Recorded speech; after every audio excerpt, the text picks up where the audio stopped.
I didn't know a 5-year-old could shatter everything I thought I knew about love. That was the first thought Nathan Carter had the night he walked into the market wearing a $1,000 suit and walked out with a heart he didn't know was broken.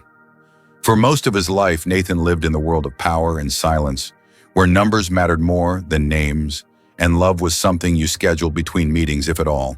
But nothing prepared him for the moment a little girl in mismatched sneakers looked him dead in the eye and said, "I don't want money. I just want a hug like you'd give your daughter." It wasn't just a request, it was a mirror, a blow straight to the gut, and he almost walked away. But what happened next changed his life in ways no business deal ever could. This isn't just a story about charity or kindness. It's about what happens when a man with everything meets a child with nothing and suddenly realizes he's the one who's been starving all along. Stay until the end, because what begins with a hug ends with a truth that will break your heart and then quietly, piece by piece, put it back together. The Riverwalk night market shimmered beneath the hanging lanterns, casting golden light over rows of food stalls and handmade goods. Music played somewhere in the distance, laughter blended with the scent of grilled corn and cinnamon pastries. People moved like currents in a warm river of sound and smell and stories. And then there was him, completely out of place. Nathan Carter, 36 years old, sharp-jawed and tailored in a navy suit that probably cost more than most vendors earned in a week, stepped onto the cobblestone walkway as if he had just wandered out of a corporate dream and into someone else's heartbeat. He wasn't there to shop or talk or even smile, just to breathe. Maybe. He had just come from a back-to-back string of meetings across Boston venture capital talks, partnership pitches, all that empty noise. But something inside him tonight ached for stillness. He stopped at a quiet ice cream cart tucked between lantern-lit stalls, about to order a vanilla cone, when he felt a soft tug at the side of his jacket. He looked down. She couldn't have been older than 5. A mess of curly hair framed her small face, and her dress was faded, one sneaker pink, the other blue. But it wasn't her appearance that stopped him. It was her eyes. Large, still, looking through him. He crouched down, slowly drawing out his wallet, assuming instinctively that she needed help. "Do you need something, sweetheart?" But the girl didn't even glance at the wallet. Her voice came out quiet and clear over the chatter and music. "I don't need money," she said. "I just want a hug, like the kind you give your daughter." The words hit him like glass through velvet, his hand still holding a folded bill, frozen midair. "I don't have a daughter," he replied after a moment, unsure why he sounded so far away from his own voice. The girl tilted her head. "That's okay. I don't have a dad." And in that instant, the crowd blurred.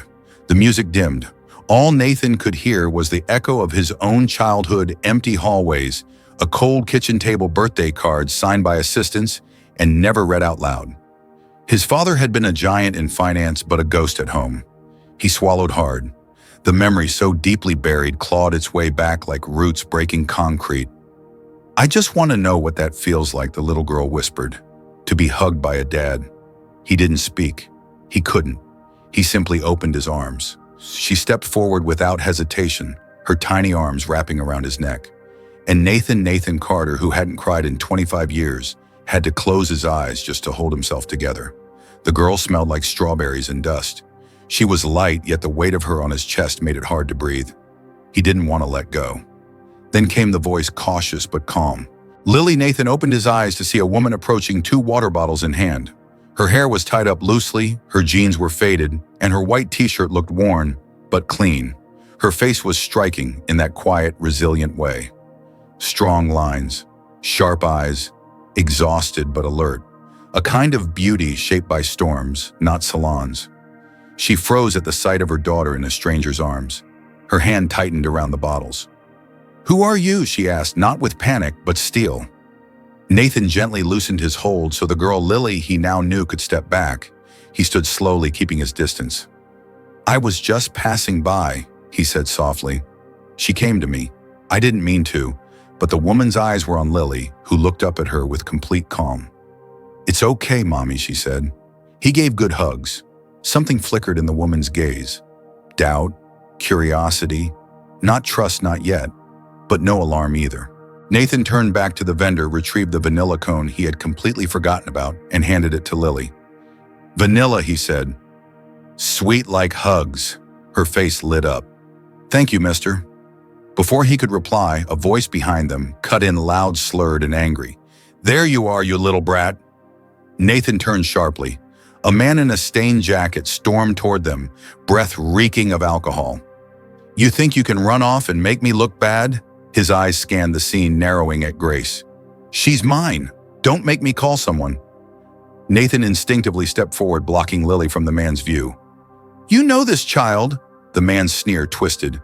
Yeah, I was with her mom. She thinks she can keep her all to herself.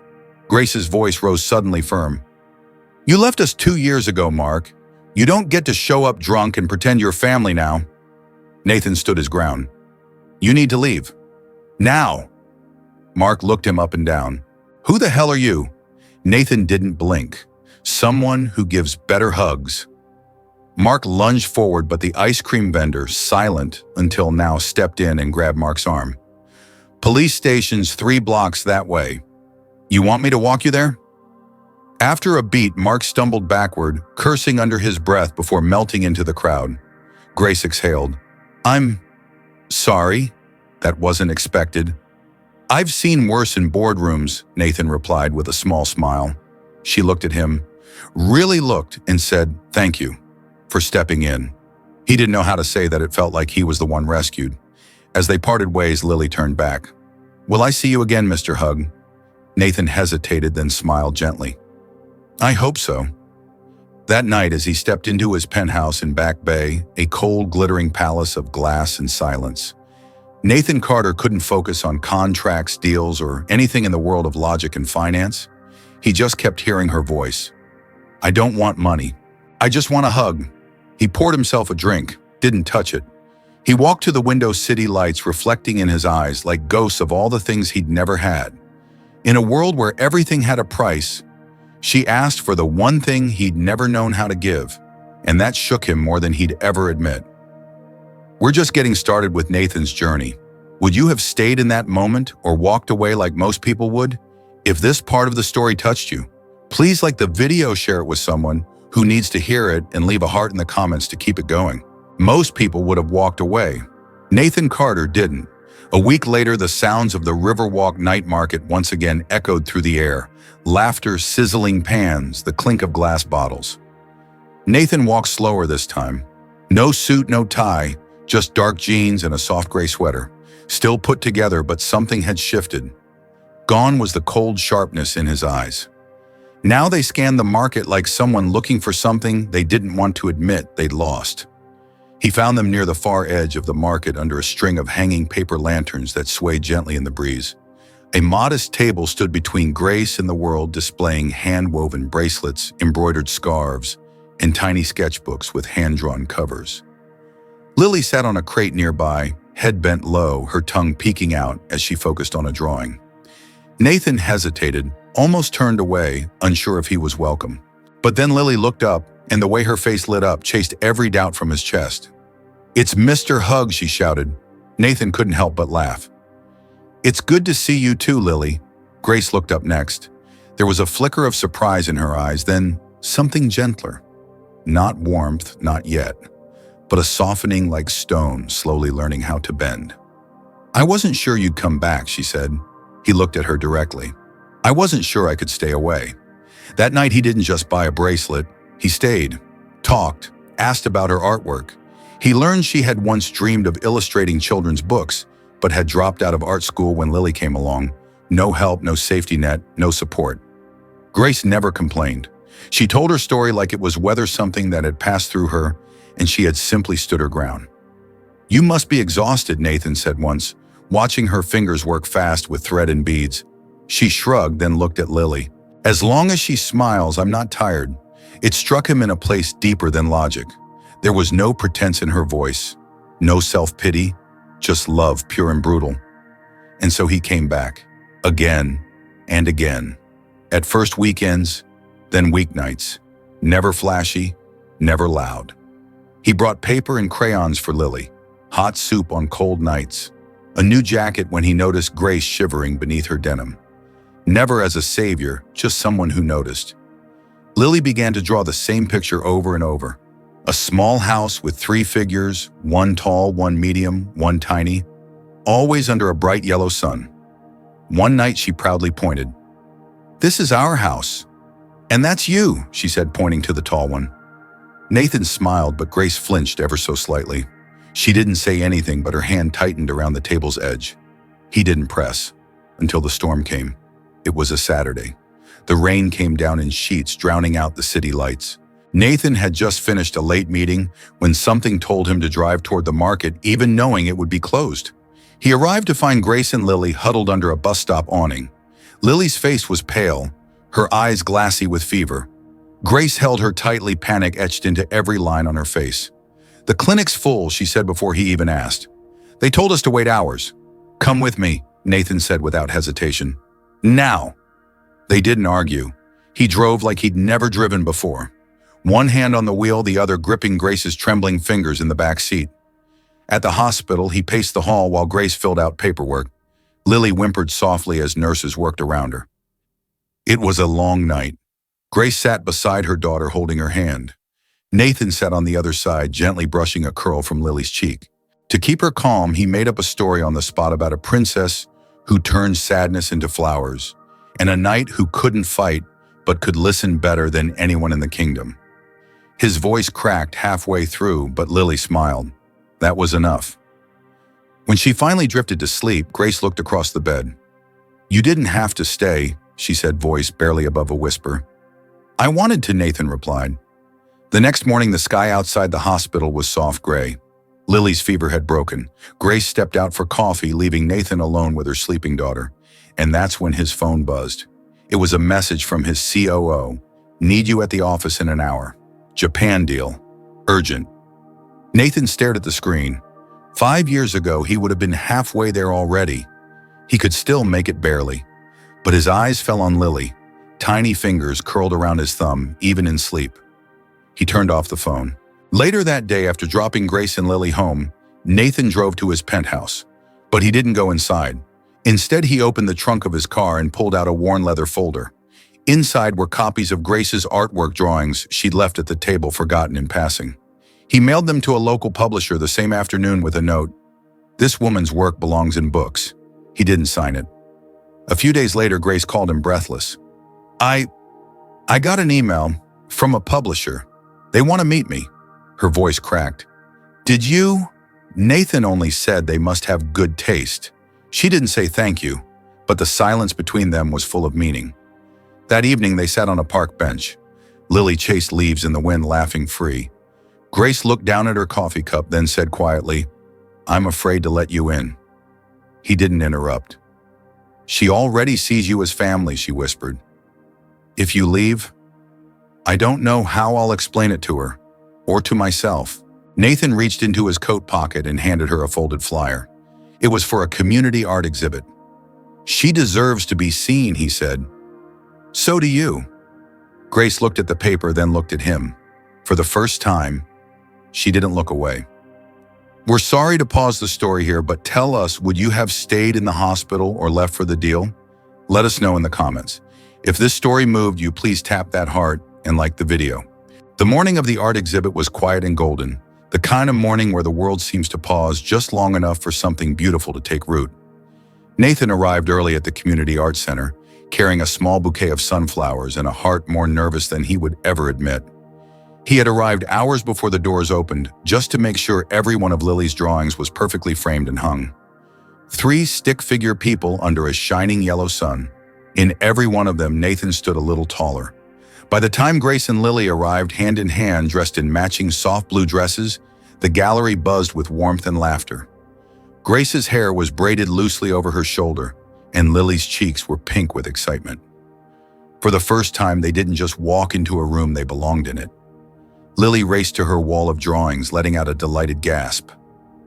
"That's the one I made on the rainy day," she squealed, pointing to a sketch she'd drawn at Nathan's kitchen table.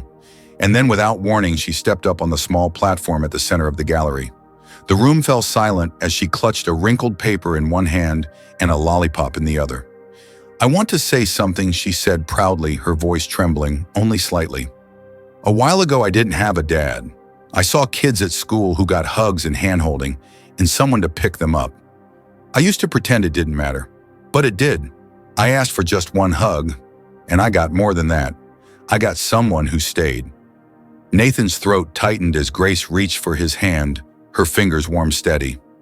"That's my new family," Lily finished pointing at her drawing. "That's my new home." Applause broke out around the room, soft at first, then swelling like waves. Strangers wiped their eyes. Grace pressed her forehead to Nathan's shoulder, silent but glowing. That night they walked home slowly, Lily skipping ahead. When they reached the doorstep of the little house with the white fence and the flower beds Grace had planted by hand, she turned to him. "She's never drawn anyone inside our house," she whispered. "Not until you." Nathan didn't speak. He simply smiled. Weeks passed, then months. Time softened around them like warm clay. Nathan moved out of his penthouse in Back Bay. The office, the boardroom, the fast cars and catered meetings, they still existed, but they didn't define him anymore. Now he woke up to the sound of birds and the smell of pancakes. He planted tomatoes in the yard, built Grace a studio in the backyard with his own hands, watching her eyes light up when the final coat of paint dried. She named it Little Light, and kids from all over the neighborhood came to draw and laugh and learn. Nathan volunteered at Lily's school, read to classrooms, and even taught a weekly story time called How to Listen Like a Superhero. Lily, now in first grade, told everyone she had a dad who made funny-shaped pancakes and gave the best hugs in the galaxy. The shift didn't happen all at once. It happened slowly, kindly. One crisp autumn evening, Grace walked out onto the back porch, wrapped in a cardigan, watching Nathan set the table under a canopy of twinkling lights. The plates weren't fancy, but the effort was unmistakable. Paper flowers, linen napkins, the scent of roasted vegetables and garlic in the air. Lily was inside, already nodding off with a book in her hands. "Did you really make those?" Grace asked, nodding toward the folded paper lilies. "Well," Nathan said, brushing his hands on his jeans. "I had some help. His name's YouTube." She laughed, not politely but deeply. Dinner was quiet, honest. Afterward, they sat with mugs of tea, watching the wind dance through the trees. "You didn't have to do all this," she murmured. "I know," he said, brushing a curl from her face. "But I wanted to." Silence settled between them, not empty, but full. Nathan's hands were steady now, his eyes clear. "I've never been a father," he said. "Never really been a partner either. Not in the ways that mattered. But if you'll let me try, if you'll teach me, I'll stay. Not because I feel obligated, but because I want to build this with you." Grace didn't answer right away. She looked inside toward the living room window where Lily slept peacefully beneath a blanket of stars and storybooks. When she looked back at Nathan, there were no shields in her eyes, no hesitation. "You make it sound easy," she said softly. "But staying, it's the hardest thing in the world." "I know," he said. "But I'm here, and I'm not going anywhere." She reached for his hand, held it tightly. "I don't need magic," she whispered. "I just need someone who stays." And in that moment, beneath the soft lights and quiet wind, the world felt simple again. Not perfect, but whole. On Lily's next birthday, the backyard was filled with balloons and paper crowns and finger-painted signs. Friends and neighbors gathered, laughter spilling from every corner. But the greatest moment came when Lily stood once more on her little stool in the center of the yard. She looked around at everyone, then back at Nathan and Grace.